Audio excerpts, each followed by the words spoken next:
In this particular video, we're going to look at how to use exponent rules to simplify negative 25 f to the power of negative 3 g squared h to the power of negative 1 over 15 f squared g to the power of negative 5 h to the power of negative 1. Now to do this, we are going to use a couple of different methods. In the first method, we are actually just going to look at each part of our expression separately. So here are the coefficients. Here are the f factors, here are the g factors, and here are the h factors. And so what we're going to do is we're going to sort of break this apart and then put it back together. So for the g factors, what we really have is we have negative 25 over 15. And that simplifies into negative 5 over 3. We divide both of those by 5, right? 5 over 5.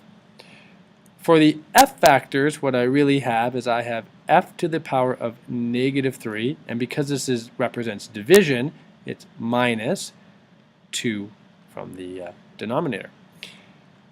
Negative 3 minus 2 from our exponents is f to the power of negative 5.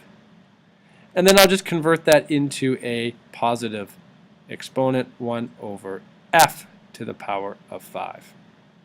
For the g's, I have g squared on the numerator, and because this represents division, divided by negative 5 in the denominator.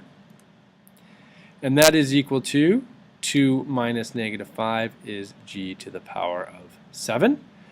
And lastly, I have my h factors, and I have h to the power of negative 1 from the numerator minus, once again because it's division, negative 1. And negative 1 minus negative 1 is equal to h to the power of 0, which we have learned is equal to 1. Put this all back together in one big expression. So what I'm going to do is I'm going to look and see things that appear in the numerator are going to be in the numerator of my final expression, and factors in the denominator will be in the denominator. So I have a negative 5 in the numerator and a 3 in the denominator.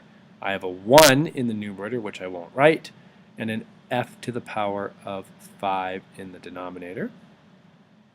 I have a g to the power of 7 in the numerator, and that's really, remember, over 1. And 1 I don't have to write anywhere. So my final expression is actually negative 5 g to the power of 7 over 3 f to the power of 5. And that is one technique to simplify rational expressions by using a combination of the division or quotient property and then placing things into the correct spot.